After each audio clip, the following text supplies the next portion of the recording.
Santa cross del ఇస్లోట్ ప్రపంచంలోనే అత్యంత జనసాంద్రత కలిగిన ద్వీపం.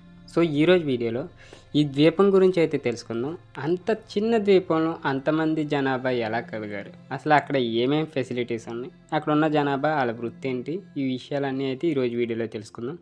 సో వీడియోని ఎవరైతే కొత్తవారు చూస్తున్నారో ఇంట్రెస్టింగ్ స్టోరీస్ కోసం మన ఛానల్ తప్పకుండా సబ్స్క్రైబ్ చేసుకోండి. ఈ టాపిక్లోకి వెళ్ళిపోతే శాంటా క్రూజ్ డెల్ ఇస్లోట్ అనేది కొలంబియన్ డిపార్ట్మెంట్ ఆఫ్ బొలీవియాలో ఉన్న ఒక చిన్న ద్వీపం. దాని పరిమాణంలో ప్రపంచంలో అత్యధిక జనాభా కలిగిన వాటిలో ఒకటిగా పేరుగాంచింది. సో కేవలం 1200 మీటర్ల పొడవు, 100 మీటర్ల వెడల్పుతో ఈ ద్వీపంలో దాదాపు 1200 మంది నివాసితులు చిన్న రంగుల ప్రదేశంలో సహజీవనం అయితే చేస్తున్నారు. సో ఇంకా శాంటా క్రాస్ డెల్ ఇస్లోట్లోని జీవితం మనోహరంగా అయితే ఉంటుంది. ఈ ద్వీపంలో కార్లు, మోటార్ సైకిళ్ళు అవేమీ ఉండవు. ఇక పార్కింగ్ కోసం స్థలం కూడా లేదు. ఇక అక్కడ ఉన్న నివసిస్తున్న ఒక ప్రదేశం నుండి మరో ప్రదేశానికి వెళ్ళడానికి చిన్న పడవలను అయితే నడిపిస్తారు. సో అదే దాన్ని ఉపయోగిస్తూ ఉంటారు వాళ్ళు. కానీ శాంటా క్రూజ్ డెల్ ఇస్లోట్ని ప్రత్యేకం చేసేది ఏంటంటే దాని కమ్యూనిటీ అటువంటి పరిమిత స్థలంలో జీవించి అభివృద్ధి చెందడానికి అదే సమయంలో ప్రపంచంలోనే అత్యధిక జనాభా కలిగిన ద్వీపంగా నిలిచింది. సవాళ్ళు ఉన్నప్పటికీ ద్వీపం యొక్క నివాసులు వారి సంగీతం, గ్యాస్ట్రోనమీ ఇంకా రంగురంగుల ఇళ్లలో ప్రతిబింబించే గొప్ప సంస్కృతి సంప్రదాయాలతో శక్తి, ఆనందంతో నిండిన స్థలాన్ని అయితే సృష్టించారు వాళ్ళు. ఇక ప్రపంచంలోనే అత్యధిక జనాభా కలిగిన ద్వీపం గురించి ఇంకా కొన్ని ఇంట్రెస్టింగ్ ఫ్యాక్ట్స్ అయితే తెలుసుకుందాం. ఇక ప్రపంచంలో అత్యంత జనసాంద్రత కలిగిన ద్వీపంలో సుమారు 100 మంది పిల్లలకు ఒక చిన్న పాఠశాల అయితే ఉంది అందులో. సో వీరికి 12 మంది ఉపాధ్యాయులు అయితే బోధిస్తున్నారు. మొత్తం 90 ఇల్లులు అయితే ఉన్నాయి, 2 దుకాణాలు కూడా ఉన్నాయి. సో ఒక రెస్టారెంట్, ఒక హోటల్ కూడా ఉంది దాంట్లోనే.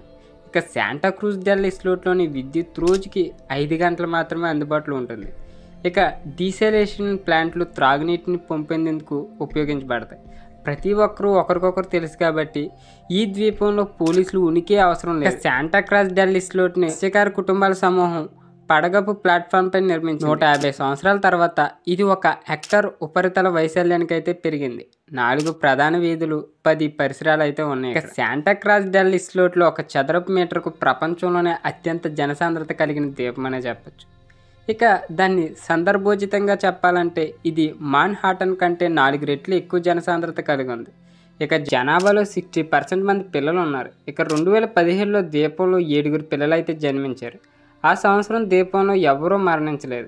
ఇక ద్వీపం యొక్క శ్మశాన వాటిక దానికి ఎదురుగా ఉన్న మరొక ద్వీపంలో అయితే ఉంది. ఇక నివాసితులు అక్కడ ప్రయాణించడానికి ముందుగా మనం చెప్పుకున్న పడవలను అయితే ట్రావెలింగ్ అయితే ఉపయోగిస్తున్నారు. అసలు ప్రపంచంలో అత్యంత జనసాంద్రత కలిగిన ద్వీపం యొక్క జనాభా 1 చదరపు మీటర్కి జీవనం ఏం చేస్తుందో తెలుసుకోవాలని ఒక ఆశ అయితే ఉంటుంది. అదేంటంటే శాంటా క్రాస్ డెల్ ఇస్లోట్లోని చాలామంది నివాసితులు స్పియర్ ఫిషింగ్కి అయితే అంకితమయ్యారని, చేపల నుండి ఆక్టోపస్లు, క్రస్టేసియన్ల వరకు ప్రతిదీ పట్టుకోగలరని ద్వీపం యొక్క చరిత్రకారులు అయితే నిపుణులు అయితే అభిప్రాయపడుతున్నారు. అయితే ప్రత్యక్షంగా లేదా పరోక్షంగా జనాభా సాధారణంగా పర్యాటకంపై ఆధారపడుతుంది.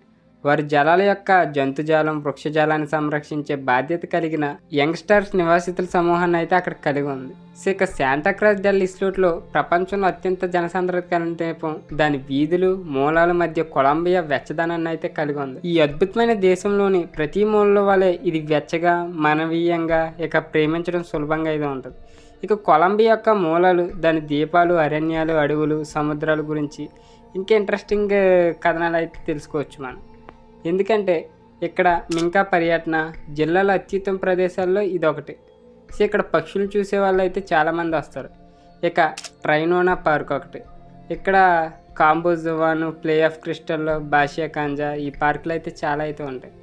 ఇక లాగుజ్రా ఇది 3 లేదా 4 రోజులు పుంటా గల్లీసెస్ పర్యటన. సో ఈ భూభాగాన్ని ఆస్వాదించడానికి 2 రోజులు కంబోడియా వెళ్ళాలైతే అనుభవాన్ని అయితే ఇస్తుంది. ఇక చాలా అయితే ఇక్కడ ఉన్నాయి ఎక్స్ప్లోర్ చేయడానికి. సో ఇవి ఈ చిన్న ద్వీపంలో శాంటా క్రాస్ యొక్క వింతలు, విశేషాలు. సో దీని గురించి మీలే ఎంతమంది తెలిసి కింద కామెంట్ రూపంలో తెలియజేయండి. సో ఈ ద్వీపం నచ్చినట్లయితే తప్పకుండా వీడియోని లైక్ చేయండి. ఇలాంటి ఇంట్రెస్టింగ్ స్టోరీస్ కోసం మన ఛానల్ తప్పకుండా సబ్స్క్రైబ్ చేసుకోండి.